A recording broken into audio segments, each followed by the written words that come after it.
A smart woman is not the loudest in the room, nor the most decorated in appearance.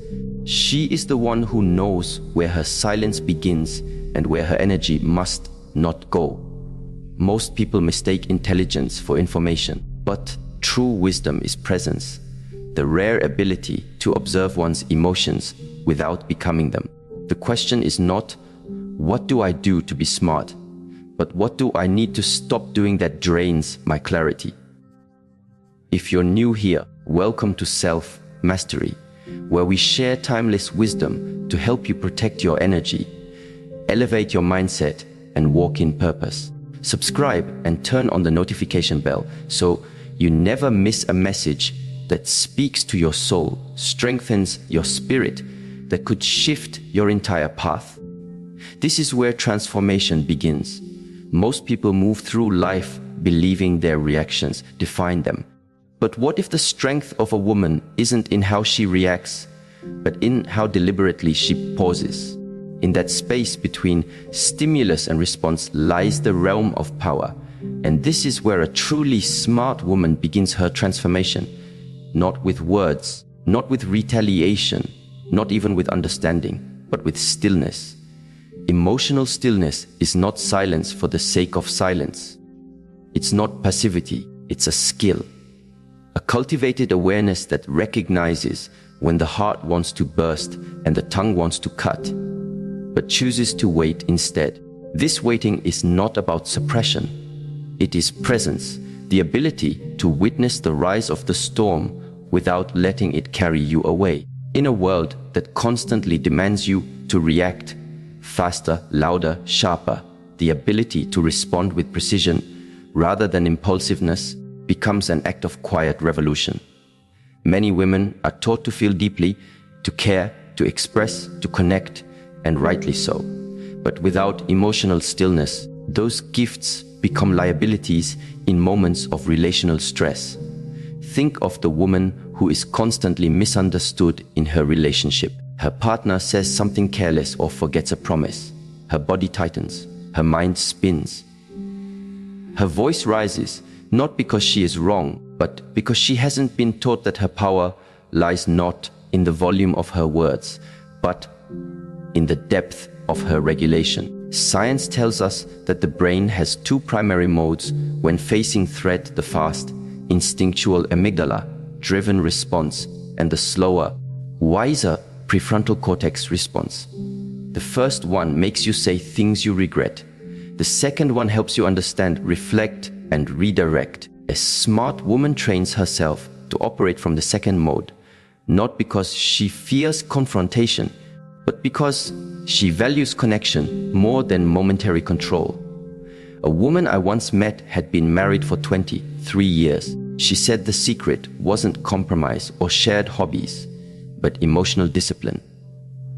I used to react to everything. She confessed, I thought defending myself was strength, but then I realized every time I reacted from emotion, I pushed him further away. So I started breathing before I responded. I started watching myself, and slowly our arguments turned into conversations.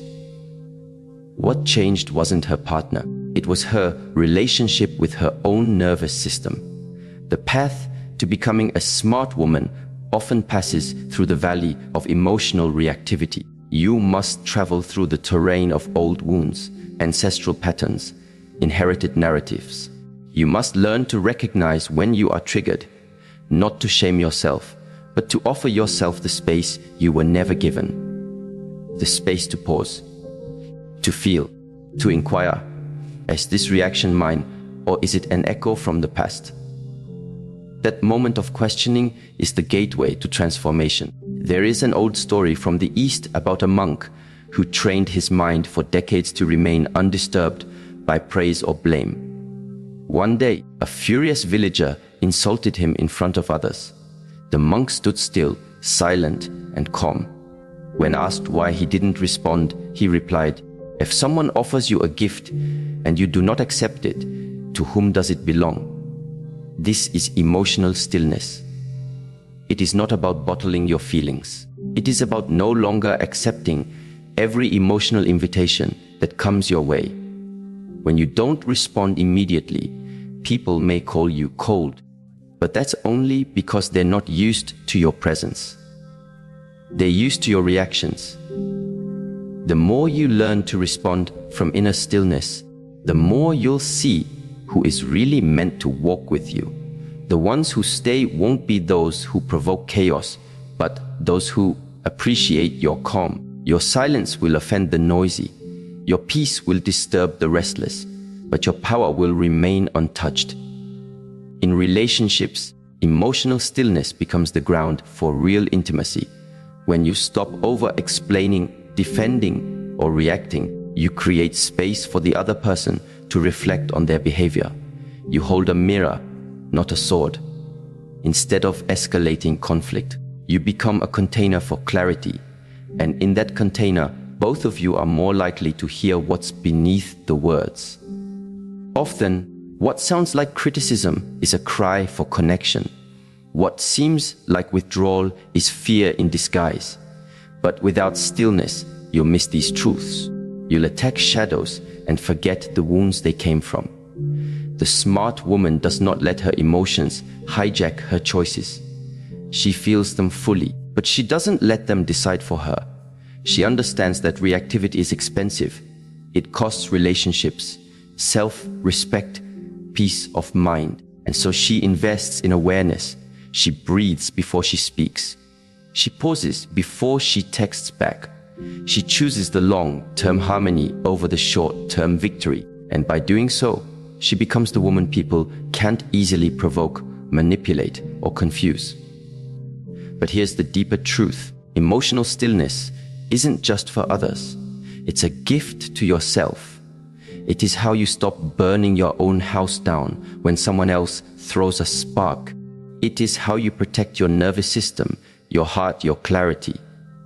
In a world full of noise, the still woman becomes the tuning fork that brings others into resonance. Her calm doesn't make her less emotional. It makes her more powerful. And so, the practice begins. Next time you're about to react, pause. Place your hand on your chest. Notice the breath.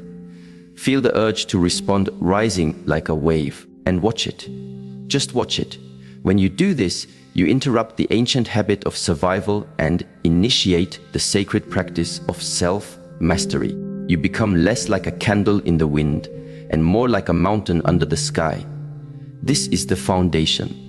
But awareness alone is not enough. What you do with that awareness determines your energy. Because after stillness comes the next discipline, managing your personal energy. Before you try to change your relationships, you must ask yourself, what energy do I bring into the room? Every person carries an emotional frequency. It is felt before it is spoken. It is sensed in posture, tone, eye contact, and presence. And more often than not, it is unconscious. Most people walk into interactions carrying unresolved emotions from the past, anxiety about the future, or fatigue from overextending themselves. Without realizing it, they bring chaos to every space they enter, and then wonder why peace escapes them. A smart woman becomes aware of this invisible energy exchange. She understands that her nervous system influences others. If she is grounded, others soften. If she is tense, others tighten. If she is calm, others feel safe. This is not magic, it's biology. The human nervous system co-regulates. Mirror neurons in the brain pick up emotional cues from others. This means your internal state literally affects the external atmosphere of your relationships. Think of the last time you were around someone deeply centered. They probably didn't say much, but their presence calmed you. That's because their energy wasn't scattered. They weren't trying to prove or perform. They were present. And presence, more than any scripted response, has the power to transform interactions. Managing your energy doesn't mean pretending to be fine. It means cultivating the practices that keep you internally clear.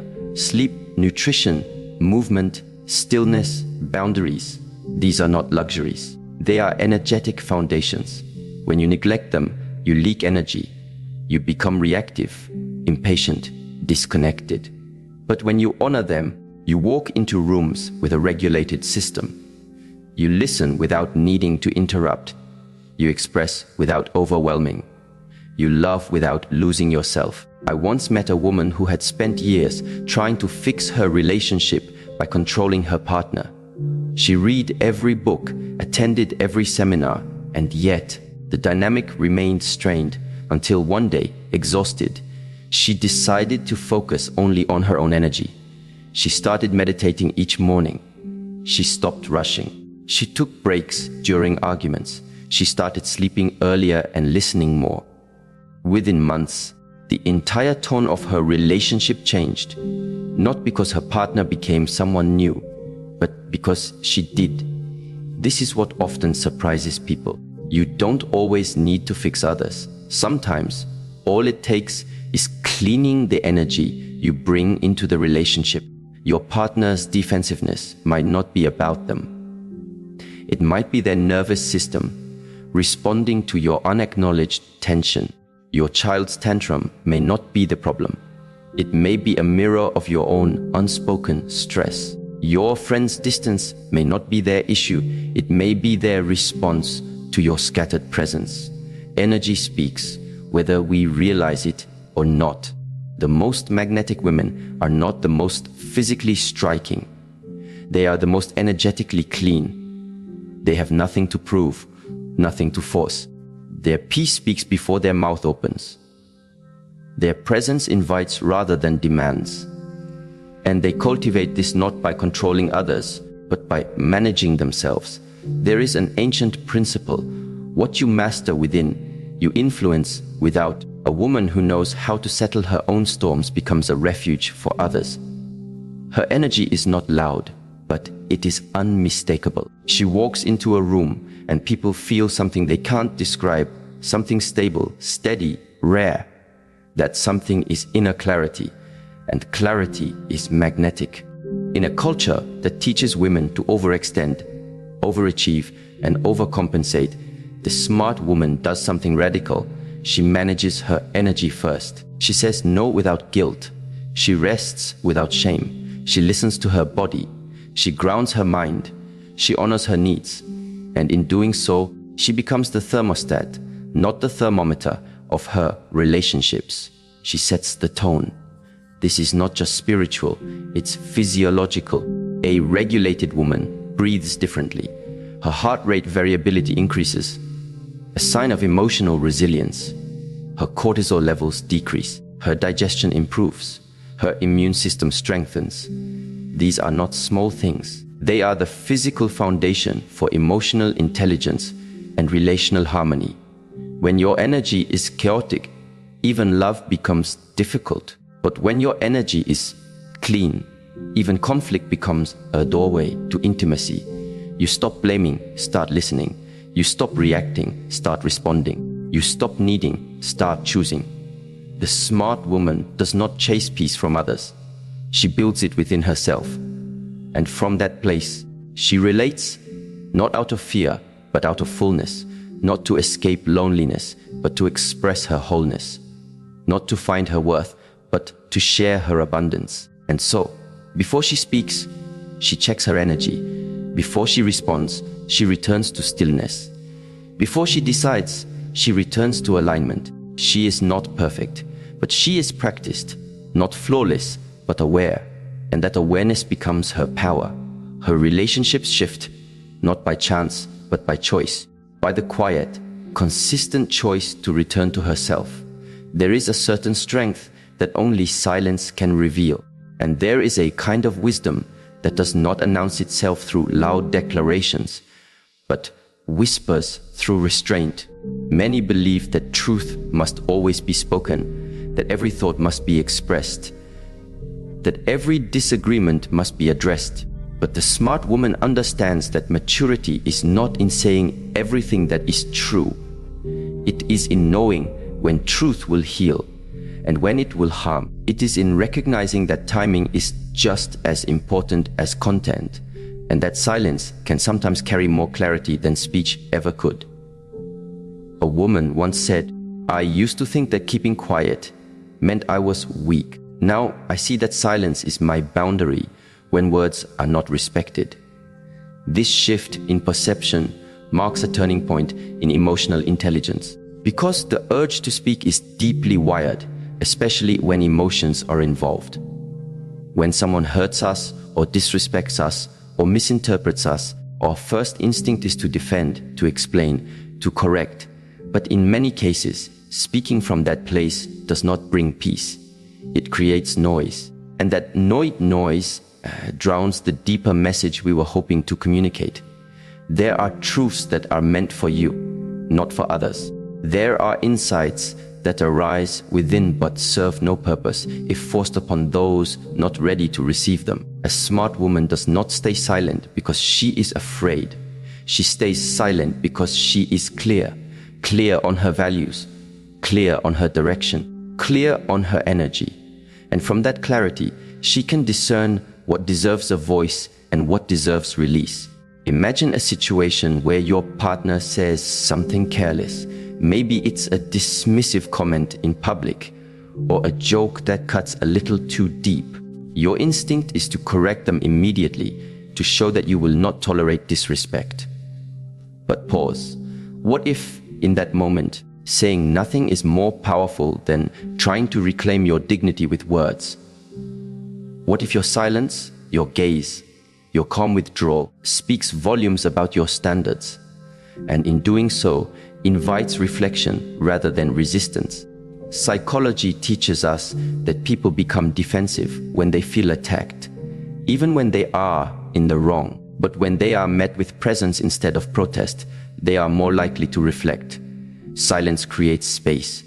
Space creates tension. And tension, when held with grace, can lead to awareness. Not always, but more often than shouting ever could. There's an old story of a woman who was constantly interrupted by her partner. Every time she tried to speak, he would finish her sentence or shift the topic. For years, she fought him verbally, trying to get him to understand how hurtful it was. One day, she simply stopped speaking mid-sentence and looked at him. When he interrupted again, she paused and smiled gently, then walked away. After a few weeks of this subtle shift, he began to notice, not because she argued louder, but because her silence created a mirror he could no longer avoid. Selective silence is a discipline. It requires knowing your triggers. It requires pausing when your ego wants to lash out. It requires listening to what your energy needs in that moment. Sometimes, silence is how you protect your peace. Other times, it's how you protect the dignity of someone who isn't yet able to hear the truth with grace. And often, it's simply how you reclaim your emotional clarity without seeking external validation. This doesn't mean you never speak up. It means you choose when your words are medicine and when they are just noise. You do not withhold communication to punish. You withhold to preserve, because once a word is spoken, it cannot be undone. And if that word was loaded with emotion, it may cause damage that silence could have prevented. Think of emotional maturity as a garden. If you speak every thought as it arises, it's like watering the plants with a fire hose. But if you water gently, intentionally, at the right time and in the right amount, growth happens. Selective silence is that gentle watering. It allows relationships to breathe. It allows you to observe the other person, not just through their words, but through their behavior. When there is no response to provoke, it reveals who they are when your energy is no longer entangled with theirs. And this applies beyond intimate relationships. In friendships, in family dynamics, in professional settings, there is power in choosing not to react, not to be passive, but to be present without being drawn into unnecessary drama. When you no longer need to explain yourself to be at peace, you reach a level of personal freedom that few ever taste. A woman once told me her silence ended a toxic friendship. Every time she tried to assert herself, her friend would twist her words. One day, she simply stopped explaining. She stopped defending. And the friend, deprived of conflict, faded away. It hurt, yes, but it also healed, because silence showed her what argument could not, who was willing to meet her in mutual respect. When your energy is no longer invested in convincing others of your worth, your truth, or your boundaries, you reclaim enormous power. That power is not in dominance, it is in alignment. You begin to live less from reaction and more from intention. And people feel that. They feel your calm not as absence, but as strength. They feel your silence not as void, but as clarity. You are no longer pulled into every disagreement, because not every disagreement is worth your peace. The smart woman speaks less, but means more. She pauses more, but sees deeper. She does not fear being misunderstood, because she has made peace with knowing herself. And in that inner peace, she discovers something even more revolutionary. She does not need to compete to feel valuable. Competition has been subtly woven into the female experience. From a young age, women are often compared by beauty, by intelligence, by achievement. And when society pits women against one another, it creates insecurity disguised as ambition.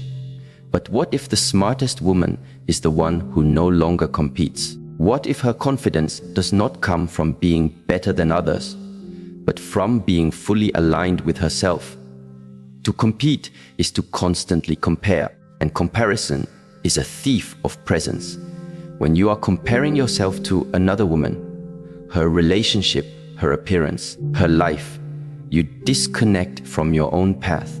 You begin to chase someone else's standard, and in doing so, you abandon your own rhythm. But alignment brings you home.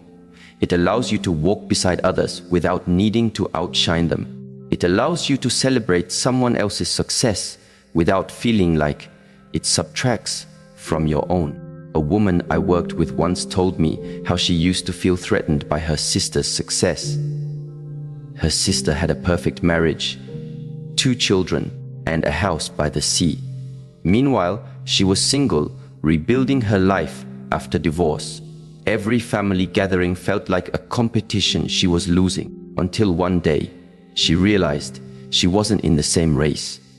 She was on a different path, with different timing, different lessons. She stopped trying to match her sister and started listening to her own calling. Over time, she found a new rhythm, a new purpose, a new kind of joy. Not because she won anything, but because she stopped needing to. The woman who no longer competes becomes magnetic. Not because she tries to be seen, but because she sees herself. Her validation is internal. Her pace is sovereign. She may admire others, but she does not envy them. She may be inspired, but she is not intimidated. Her path is hers alone, and she honors it with presence. This doesn't mean she lacks ambition. It means her ambition is rooted in purpose, not insecurity. She builds, creates, achieves, but not to outdo anyone. She does it because her soul calls her to. She leads, but she does not push. She shines, but she does not dim others to do so. And in this alignment, she attracts not competition, but collaboration. In relationships, this is vital, because when you are constantly comparing your partner to others, what they do, what they give, how they behave, you create pressure instead of partnership. And when you compare yourself to other women in your partner's life, you feed insecurity instead of intimacy. But when you are aligned with yourself, you show up with enoughness. You are not seeking validation, so you are not threatened by others. You become grounded in your own presence, and that presence invites deeper connection. In truth, no one can compete with an aligned woman. Not because she is flawless, but because she is focused. Her energy is not scattered in trying to impress others. It is rooted in becoming more of herself. And that kind of presence is rare. It cannot be bought, imitated, or borrowed. It must be cultivated. When a woman walks in alignment, people notice. Not because she's louder, but because she's still. She's not trying to be chosen. She's choosing herself. She's not trying to be liked. She's being authentic. And in doing so, she inspires others to do the same. She becomes the woman other women look to, not with envy, but with respect. A young woman once shared that the moment she stopped competing with others, her friendships deepened. She began to support other women, to celebrate their wins, to share resources. And to her surprise, that support came back multiplied. The competition she thought was necessary had only ever created distance. But alignment brought connection. And in that connection, she found a strength far more fulfilling than victory.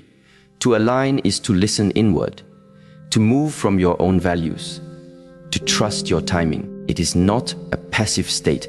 It is a conscious choice, a choice to stop chasing what belongs to others and start honoring what is yours. A choice to move through life as a creator, not a competitor. When you live from this place, your energy changes. You are no longer in survival mode. You are no longer proving, performing, pretending. You are simply being, and that being is powerful. It is enough. It is radiant. It is clear. And so, the smart woman does not compete. She aligns. She does not rush. She listens. She does not compare. She creates. And in doing so, she becomes the woman who is not just admired, but remembered. Not for how much she had, but for how deeply she lived.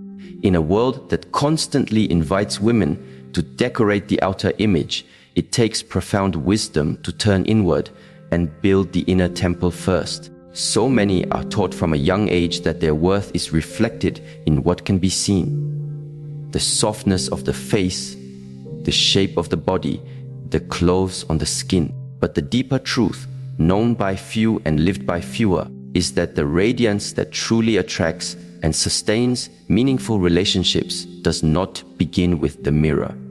It begins in the invisible. It begins in the mind, the breath, the values, and the quiet self, honesty cultivated in solitude. A smart woman understands that the outer image will fade, shift, and evolve.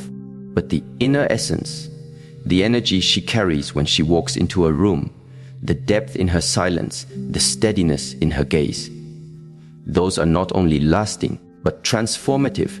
They cannot be faked. They cannot be maintained with cosmetics or filters. They are born from the discipline of self-respect, from the strength of integrity, and from the calm clarity that comes when you finally stop trying to impress others and start truly living in alignment with yourself. There is a difference between being admired and being respected.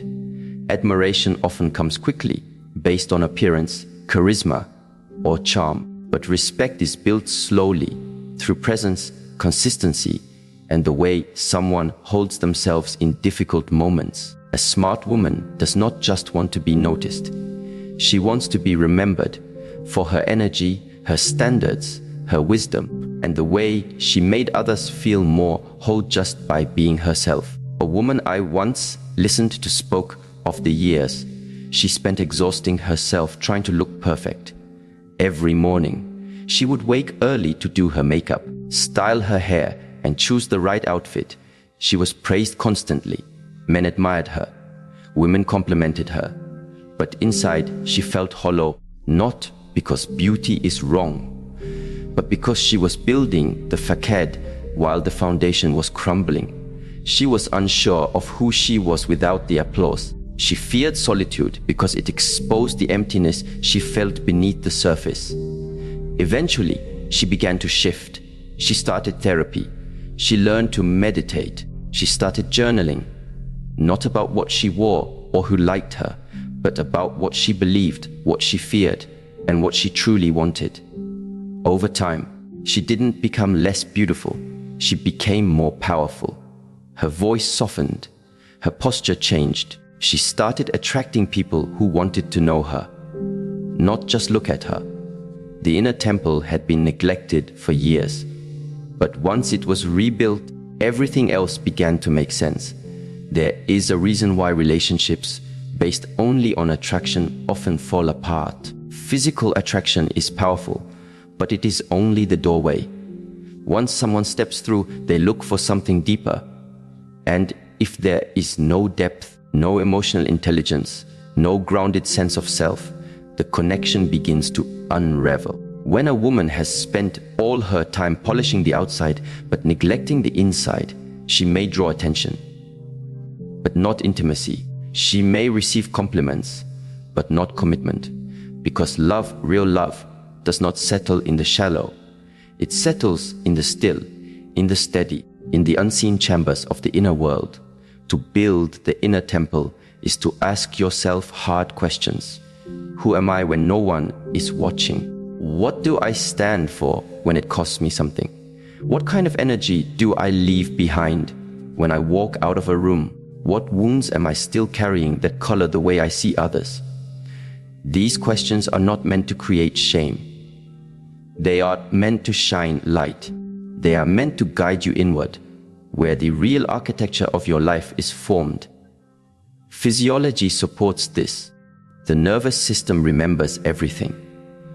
The stress you haven't released, the heartbreak you didn't grieve, the silence you swallowed when you should have spoken. And unless these inner experiences are met, felt, and healed, they influence how you connect with others. You may find yourself repeating patterns, sabotaging intimacy, or attaching too quickly, not because something is wrong with you, but because something inside of you is asking for attention. The more you invest in knowing your emotional landscape, the more clarity you bring into your relationships. You stop blaming others for not meeting your needs and start understanding what those needs actually are. A woman shared that every time she got close to someone, she would suddenly pull away. She couldn't understand why. It wasn't fear of commitment. She wanted love deeply. But after exploring her inner world, she discovered that as a child, love always came with conditions. She learned to protect herself by leaving before she could be left. Once she recognized this, she didn't shame herself. She began the slow process of reparenting. She spoke to the younger part of herself with compassion. She gave herself the consistency she never received, and in doing so, she began to trust intimacy again, not because someone convinced her, but because her inner foundation was finally strong enough to hold it. The inner temple is not built overnight. It is carved slowly through moments of awareness. Every time you choose to sit with discomfort rather than escape it, a brick is laid. Every time you respond with grace rather than impulse, another beam is set. Every time you speak your truth with kindness, even when your voice trembles, the roof becomes stronger. This temple is not glamorous. No one may see the work you're doing inside, but they will feel it, and you will feel it. The energy you carry is the architecture of your relationships. If you carry fear, you will attract control. If you carry shame, you will tolerate disrespect. If you carry clarity, you will magnetize integrity. And if you carry love, not the kind that demands, but the kind that understands, you will create spaces where others can also grow. The outer image is fleeting, but the woman who has built her inner temple becomes timeless. Her presence doesn't age, her energy doesn't fade, her wisdom becomes more refined, and because of this, she becomes the kind of partner, friend, mother, or mentor who offers more than comfort. She offers clarity. In the realm of relationships, building the inner temple changes the entire dynamic. You no longer enter partnerships from lack. You no longer date from desperation. You no longer tolerate what contradicts your values. Instead, you begin to choose not based on chemistry alone, but on alignment. You can enjoy the butterflies without ignoring the red flags. You can appreciate passion without abandoning boundaries. You can express your needs without fear of rejection because you've already accepted yourself. And this inner strength allows you to give love differently, not to get something in return, but to share what overflows, not to fill a void, but to build a bridge. You stop expecting others to complete you and start appreciating them as companions on the journey. You become more forgiving, not because you're weak, but because your inner space is too sacred to hold grudges. You become more discerning, not because you're closed off, but because your energy is too valuable to waste on anything that isn't sincere. A young woman once told me she stopped chasing closure from an ex-partner, not because she wasn't hurt, but because she finally realized that waiting for someone else to validate her pain was costing her peace. She wrote a letter, not to send, but to express. She cried, not to gain pity, but to release. She prayed, not to be rescued, but to remember her own strength. And in that ritual, she rebuilt the part of herself that had been torn. That was her temple. Quiet, unseen, and powerful. This is what the world does not teach women enough. That your value does not increase with the number of eyes upon you. That your worth is not determined by your relationship status. That your strength is not measured by how little you feel. Your true beauty is in the work no one sees. The healing you've done, the wisdom you've earned, the peace you've protected. These are not accessories. They are sacred foundations. When a woman has built her inner temple, she becomes less concerned with who accepts her. Because she has already accepted herself, she is no longer desperate for attention. She is drawn to authenticity. She may still enjoy the outer adornments, jewelry, makeup, fashion, but they no longer define her. They enhance what is already complete.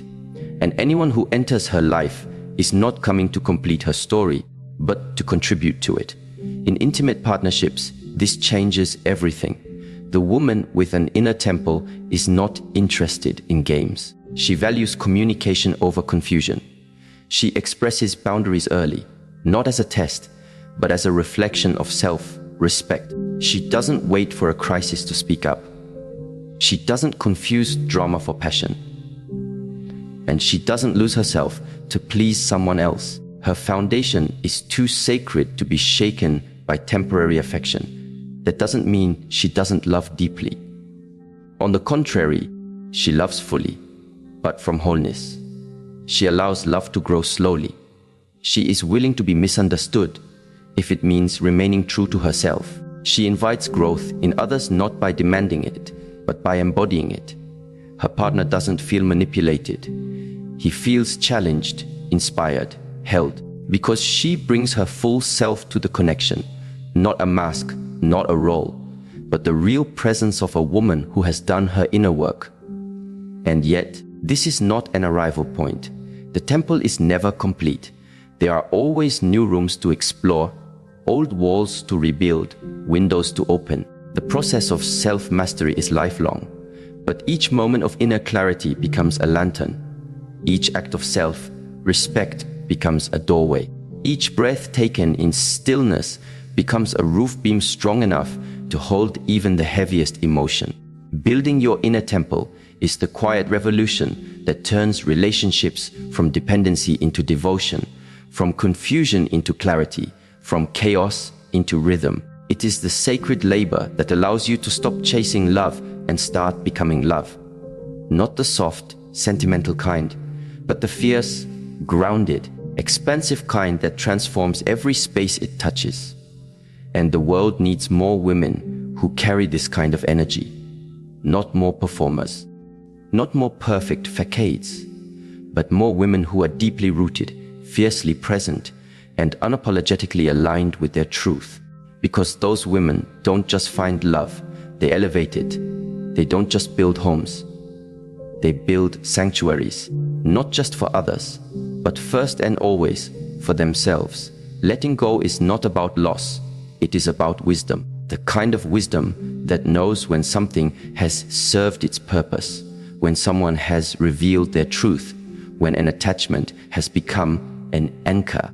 To detach with grace is not to turn your back on love, but to walk forward with dignity when love has turned its back on you. This grace is not taught in classrooms or outlined in textbooks.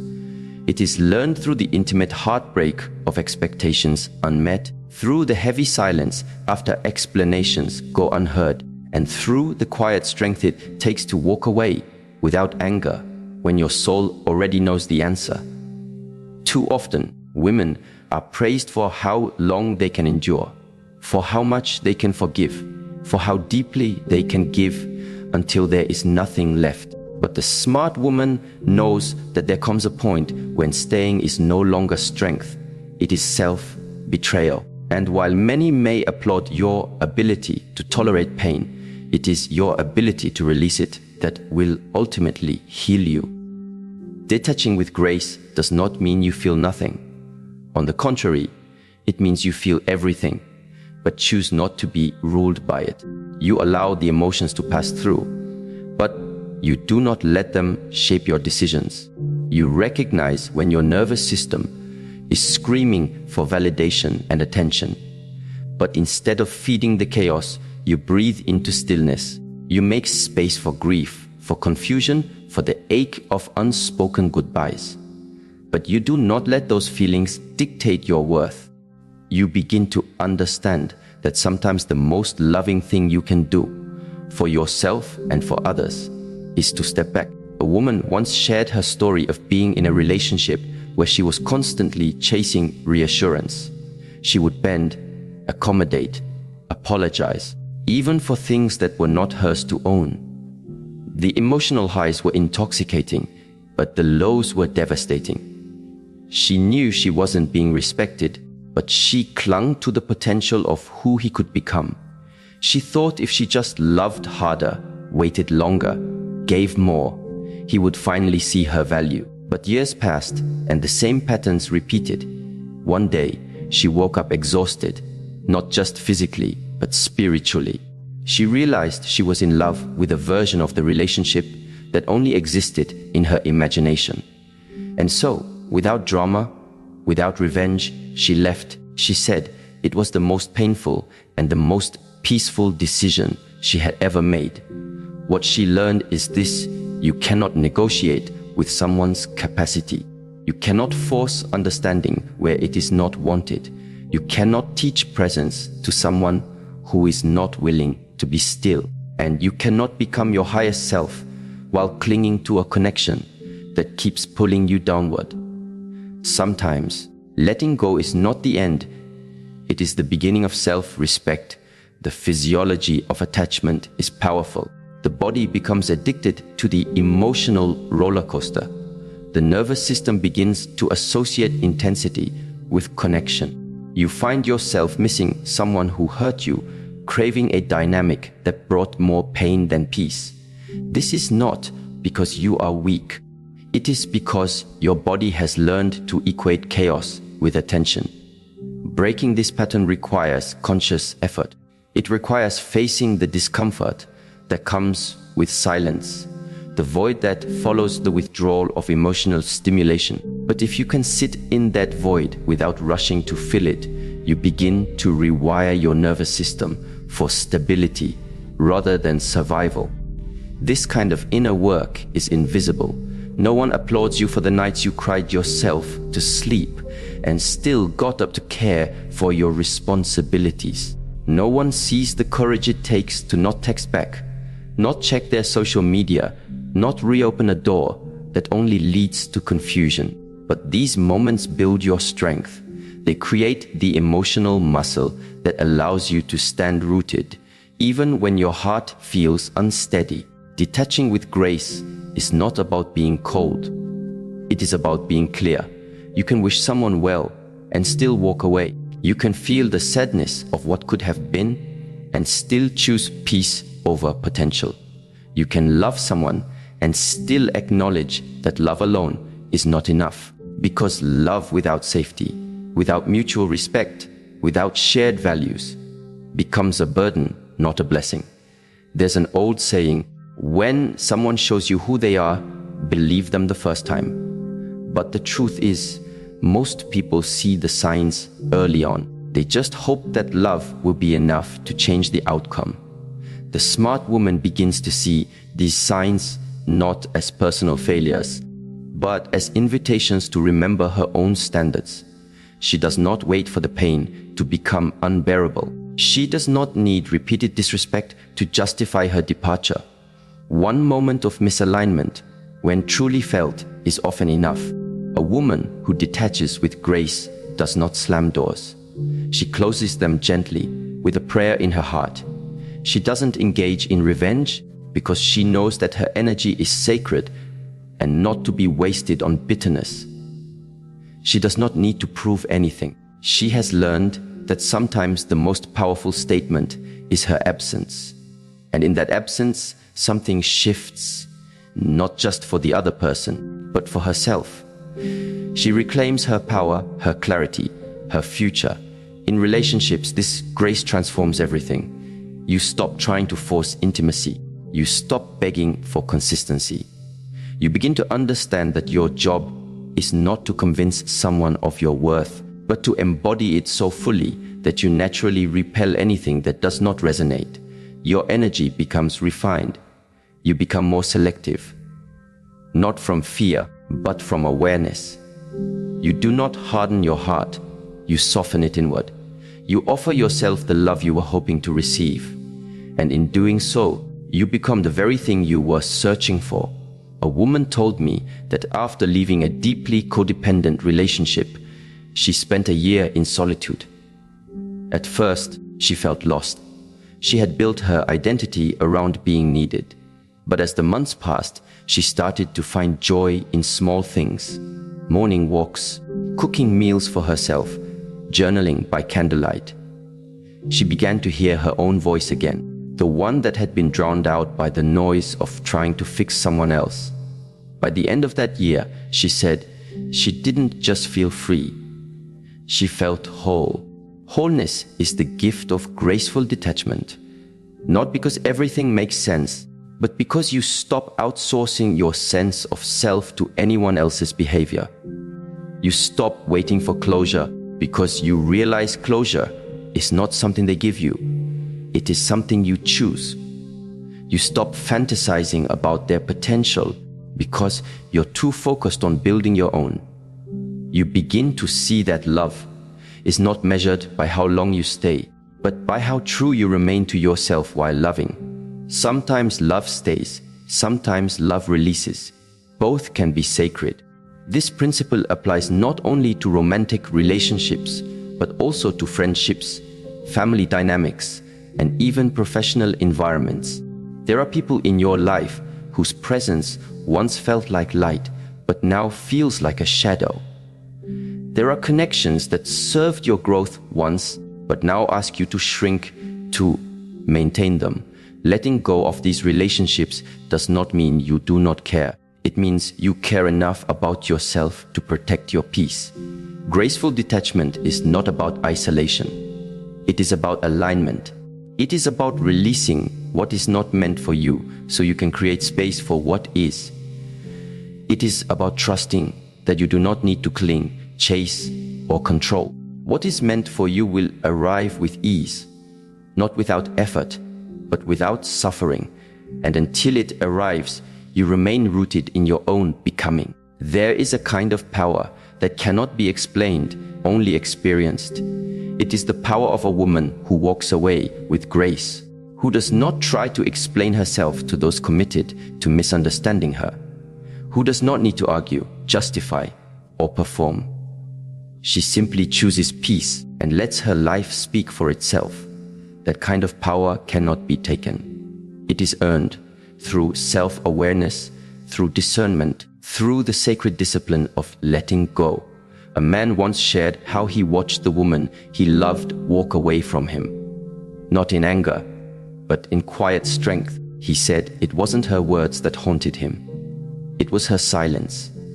Her decision not to fight, not to beg, not to make him wrong. She just looked at him, smiled gently, and said, "I love you, but I love me more." He didn't understand it at the time, but years later, he said that moment changed him, not because she stayed, but because she left with grace. This is the legacy of detachment. It teaches it transforms, it elevates both the one who leaves and the one who is left. Because true grace is never about punishment. It's about choosing truth over illusion, love over fear, dignity over drama. And when you embody this, you don't just change your relationships, you change your life. To let go is not to give up. It is to grow up. It is to realize that your energy is your responsibility, that your peace is your power, that your presence is enough, and that your worth was never tied to who stayed or who left. It was always yours. So you walk away, not to escape, but to evolve. You release, not because you don't care, but because you finally do. You choose silence, not because you have nothing to say, but because your truth no longer needs to be proven. And in that silence, in that stillness, in that sacred release, you rise. When a woman learns to think with clarity, speak with purpose, act with integrity, and detach with grace, she no longer moves through life waiting to be chosen. She moves knowing she has already chosen herself. Her wisdom is not found in how loudly she speaks, but in how deeply she listens. Her strength is not in how much she can carry for others, but in how tenderly she protects her own peace. She becomes a calm presence in a chaotic world, a quiet light that doesn't demand attention but invites truth. She no longer confuses intensity for intimacy, nor attention for affection. She holds herself with the kind of care she used to beg others for. She nurtures stillness in a world that rewards noise. She creates space for love that flows, not forces, that grows, not grasps. And in doing so, she becomes not only a smart woman, but a grounded one, not perfect, not detached from emotion, but rooted, aware, and sovereign. Her life no longer revolves around proving her worth, chasing approval, or outperforming others. Instead, she lives as the embodiment of inner alignment. She knows who she is, what she values, what she will no longer tolerate, and what she deeply deserves. And because of that knowing, she builds relationships that reflect her clarity. Relationships grounded in mutual respect, honest communication, and shared growth. This is not a performance. It is a practice, a daily return to presence, a commitment to mastery, a devotion to truth, even when it is uncomfortable. And the beauty of it is this: she is not above anyone. She is simply fully with herself. That alone makes her magnetic, not because she seeks to draw people in, but because she is no longer willing to abandon herself to keep them. This is the path of the smart woman, quietly powerful, deeply awake, relentlessly aligned, and utterly, beautifully free.